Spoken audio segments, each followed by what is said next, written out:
The sleek chrome stadium echoed with a cacophony of roars, screeches, and guttural chants as the Galactic Games reached their climax. I, Captain Alex Holden of the human delegation, sat in the designated terrestrial seating area alongside my team. We were surrounded by a sea of alien species, bulbous, scaled, even though shimmering with bioluminescence. It had been 10 cycles since Earth gained entrance to the grand, once-a-millennium spectacle. 10 cycles of humiliation and orchestrated failures. "Remember, humans," sneered Gorblax, the Gorganian announcer, his multifaceted eyes gleaming. "The scoreboards tell no lies." Indeed, they didn't. Humans languished at the bottom, our 0 points a stark contrast to the other civilizations boasting scores in the thousands. The games were designed to test the very limits of physiology, intellect, and cultural fortitude. Races where our bipedal bodies were a joke, puzzles our feeble brains couldn't fathom, and ritualistic trials that highlighted our painfully primitive heritage. We were the token losers, added to appease some intergalactic diversity initiative. "Let us begin the final event, the scavenger hunt of Shylar," Gorblax declared. Groans reverberated around me. The hunt was a notorious endurance race spanning the harshest environments of the host planet. In past years, humans never made it past the first hour, yet this year, I had a strange feeling simmering beneath my skin. A mix of apprehension and anticipation? My eyes fell upon one of my teammates, Jack Tripwire Johnson. He was a scrawny man with eternally untied shoelaces and a perpetual 5 o'clock shadow.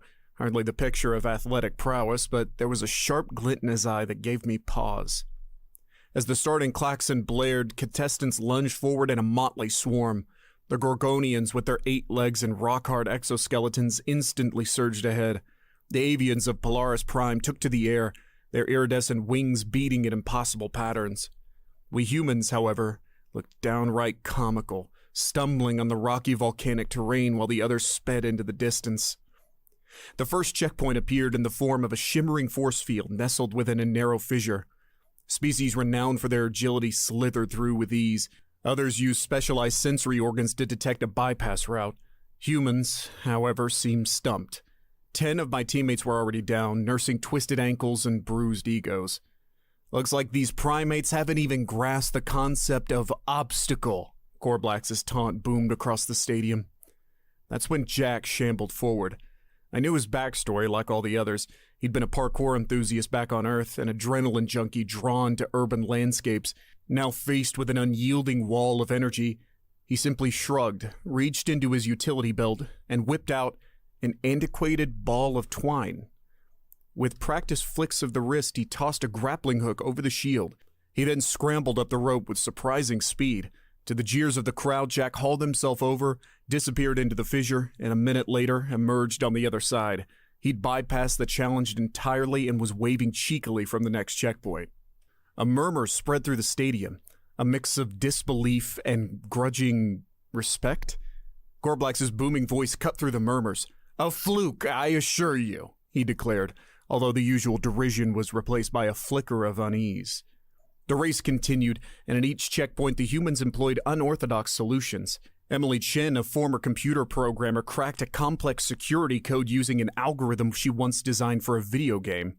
When confronted with a vast chasm, the rest of the contestants searched frantically for a bridge or debated flying methods. Yet our team huddled together, whispering intensely and pointing at a distant rock formation.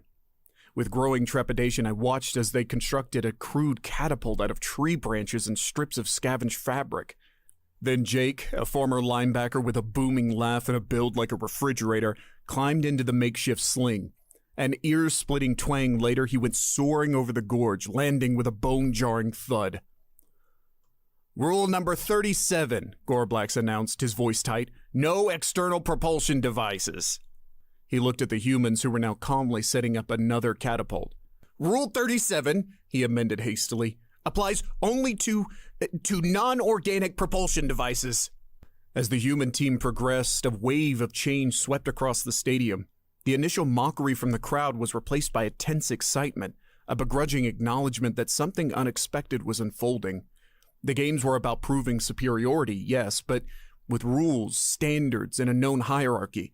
What the humans were doing What Jack and Emily and Jake were doing was, well, it was messy, chaotic, unpredictable, and undeniably effective.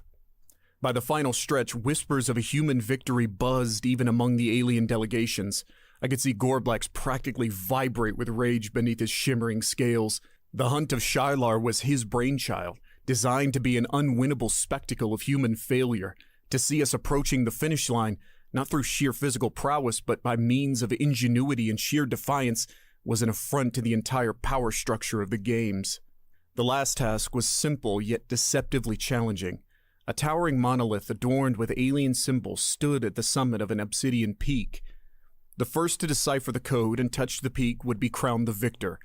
The aliens, with a history spanning thousands of cycles, possess vast archives of intergalactic languages and symbols. For the humans, it would be a futile chase, or so they assumed. That's when it hit me. Jack, the tripwire, with his clumsy gait and loose laces. His unkempt appearance was a facade, wasn't it? The shoelaces constantly untying weren't a sign of sloppiness, but a tripwire to sense the subtle vibrations of shifting alien languages. Emily, with her hunched posture over her notepad, wasn't scribbling code at all. She was an artist, a master sketcher, committing to memory the intricate shapes and patterns of an alphabet unknown on Earth. And Jake, with his ground-shaking strides, was the key. I watched as he strode to the base of the monolith and unleashed a primal roar, the sheer force of it sending tremors through the stone. In response, the symbols of the monolith shifted, glowed, transformed. Jack, the linguistic savant, cried out, "It's responding to sonic frequencies!"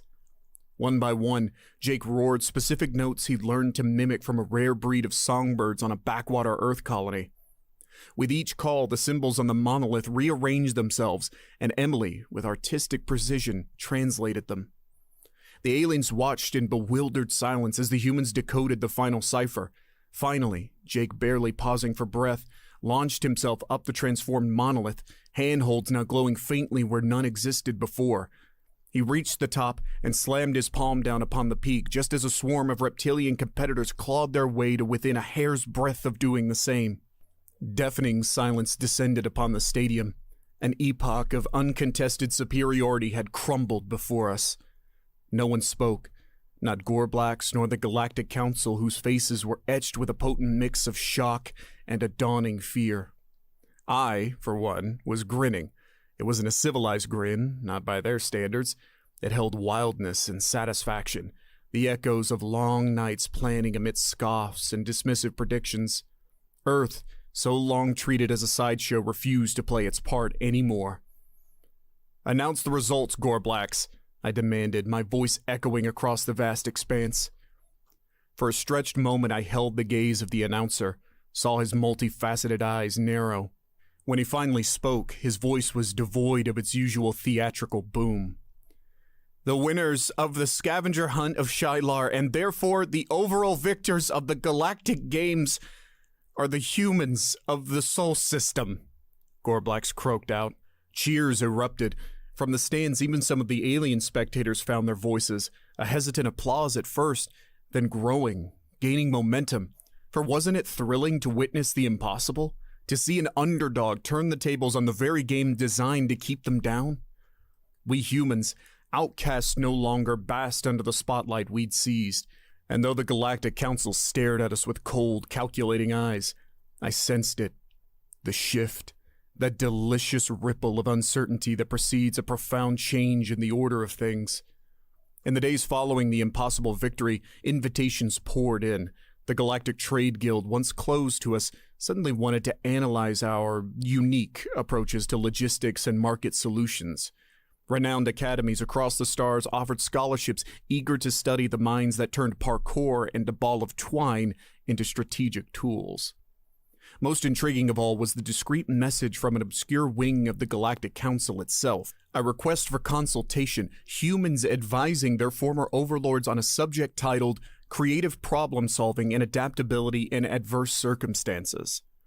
Jack, Emily, and Jake, dubbed the Accidental Heroes, found themselves catapulted into a whirlwind of diplomatic dinners and intergalactic symposiums. They faced baffled scientists, irritated trade moguls, even the stone-faced Galactic Council. Yet through it all, there was an unspoken truth that hummed beneath the surface. They were no longer laughingstocks. We had broken the mold.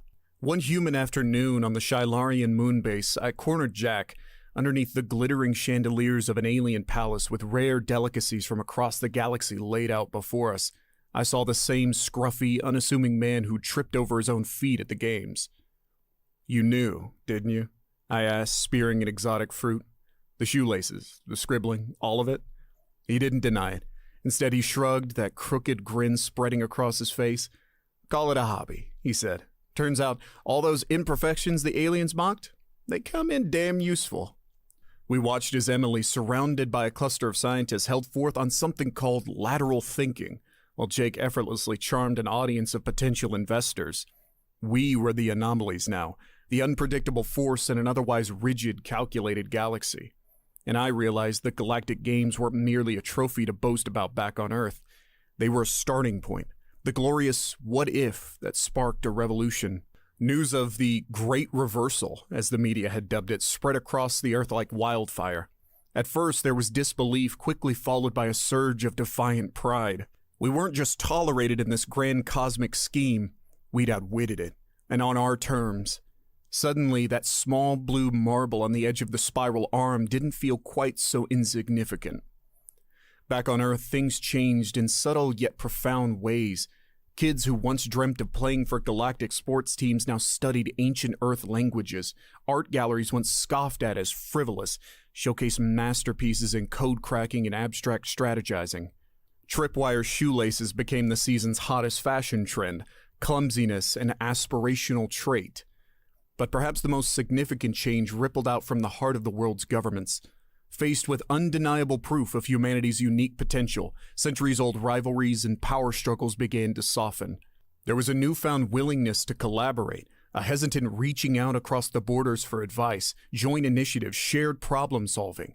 We were, after all, the experts in thinking outside the box, in turning weaknesses into unexpected strengths. Word was, even the Galactic Council was in shambles. There were factions now, whispers of a power shift between the old guard and those intrigued by the potential disruption the humans represented. Some feared us, but there were others who saw something exciting in our defiance, in our chaotic potential to upend the status quo. I was called in as a consultant for the Council, flown to the Galactic headquarters on a ship that still held the faint whiff of an alien menagerie. The Council chamber loomed before me, grand, ancient, and infused with the weight of a power structure millennia in the making. And there I was, Alex Holden, captain of a small delegation from a civilization so young, so insignificant in their eyes, until very, very recently. "State your intent, humans," boomed the imposing voice of the Gorlaxian head counselor. I took a deep breath, the eyes of the Council raking over me. Had the sneer in their gazes lessened, or was it just wishful thinking? "We're not here for dominance or control," I began. That much was true. Humans with our messy history of conflict and greed hadn't suddenly become saints. But we'd been humbled, given a taste of being the perpetual underdog, and it left its mark. We propose collaboration, an exchange. You have knowledge, resources, technologies we can only dream of. We, I said, spreading my hands wide, offer a different way of thinking, an unpredictable spark. The silence that followed wasn't the dismissive kind. It was thoughtful, weighing the pros and cons. Finally, a delicate, multi-legged being, an avian from Polaris Prime, spoke, its synthesized voice musical and inquiring. "What sort of collaboration?" "Everything," I said, a surge of confidence rushing through me. "Trade routes? Let us find the shortcuts. The loopholes no one else would consider. Scientific quandaries slowing down your progress? We'll offer up the ridiculous ideas that might just work. Even your rigid galactic games," I paused here, a grin tugging at my lips, "could use a dash of human chaos." A wave of agitated squeaks and hisses rippled through the chamber. Change, especially the unexpected kind, was rarely comfortable. Yet, amidst the dissent, the avian head tilted, the flicker of curiosity in its beady eyes unmistakable. "Perhaps," A deep rumbling voice from somewhere along the reptilian delegates interjected, "A demonstration is in order." My heart skipped a beat. One chance. That's all we might get. A single shot to prove that the victory in the games wasn't a fluke, that humanity had potential worth exploring, and deep down, I ached to prove it wasn't just about winning or losing. It was about demonstrating that differences, even uncomfortable ones, could forge a path to something entirely new. The Galaxian head counselor, perhaps tired of the bickering, or perhaps sensing a way to contain the human threat under the guise of control, made the ultimate decision. "You will be assigned a project," he announced, his voice resonating with a forced neutrality. "One deemed unsolvable." "Name it," I replied, trying to keep my voice steady despite the nervous flutter in my stomach. "The Enigma of the Void Drifters." A collective gasp went through the chamber. The Void Drifters were a semi-mythical race, almost specter-like, who drifted in the outermost edges of charted space. Rumors abounded of their technology, said to be centuries ahead of even the most advanced civilizations. Yet every attempt at contact had ended in failure, ships mysteriously disappearing, signals going dead. The drifters remained an enigma, jealously guarding their secrets in isolation. A test indeed, and one perfectly tailored to highlight the futility of human efforts amidst the vastness of space. They were setting us up to fail, spectacularly. Yet, I wasn't afraid. There was a fire ignited in me after the games, a strange mixture of stubborn defiance and reckless excitement. "We accept your challenge," I said boldly. There was a flicker in the head counselor's eyes, surprise, amusement. Either one meant victory. We had piqued their interest. The terms were simple, brutal in their clarity. Humans had one standard cycle to unlock the mystery of the Void Drifters, to establish meaningful contact and learn what we could about their technology. Success would mean an open door to a wealth of knowledge and the grudging respect of the galaxy's elite. Failure would solidify our reputation as those who stumbled and fumbled through luck, never truly worthy of a place among the stars. Back on Earth, a flurry of preparations began. Top scientists, linguists, and strategists from all corners of the globe were hastily assembled in an underground bunker. I was given full reign over this ragtag think tank, our best and brightest minds all facing the impossible task of bridging the gap between humankind and an enigmatic reclusive species. We began by dissecting every scrap of information on the Void Drifters. Their movements seemed random, untraceable by conventional scanners. Their communications remained indecipherable, a frustrating mix of dead ends and seemingly nonsensical codes. And every time one of our finest starships braved the journey towards the Drifter territory, it returned with malfunctioning systems, as if an unknown force was repelling them before they even caught a glimpse of the elusive inhabitants. "They're not just advanced," muttered Emily, her fingers flying across a holographic projection of what we knew as Drifter space. "They're operating on a whole other level." It was Jake who made the breakthrough. He sat amidst the chaos, not poring over reports, but fiddling with a piece of salvaged alien tech we retrieved from a previous expedition. "They don't want to be found, right?" he mumbled, flipping the device over in his hands. "What if they're not hiding, but phasing? Existing just out of sync with regular spacetime?" It was the spark we needed. Our physicists, initially dismissive, started taking a fresh look at the way the Drifter ships seemed to vanish. It was a long shot, a gamble based on an ex-football player's intuition, yet amidst the looming deadline, we were fueled by that same desperate energy that had carried us through the Galactic Games. We modified a small exploration pod, retrofitted it with a chaotic array of frequency scramblers, subspace distortion generators, and yes, even an amplified speaker built to Jake's sonic specifications. I went myself, the weight of the mission settling on my shoulders as the pod left Earth's atmosphere. The journey was a disorienting symphony of flashing lights and shifting gravitational fields. Every siren shrieked a warning of impending system overload, and then, in the heart of the Drifter territory, nothing. Silence. Emptiness. I closed my eyes, summoning Jake's booming roar from the depths of my memory, and I let it out. A discordant yell that cracked through the artificial soundscape of the pod. Once, twice, 3 times. Then, A flicker on the sensors, a subtle shift in the fabric of space, and emerging from the distorted veil like a mirage materializing was a ship. Sleek, organic in design, and undeniably that of the Void Drifters. Finally, contact. The pod lurched violently, pulled in by some unseen force. Panic rose in my throat, quickly replaced by a fierce determination. We'd done it. We'd solved the enigma of the Void Drifters, not through superior science, not through grand strategies, but with a symphony of chaos, with Jake's primal yell and Emily's desperate hunch, with the most uniquely human way of doing the impossible.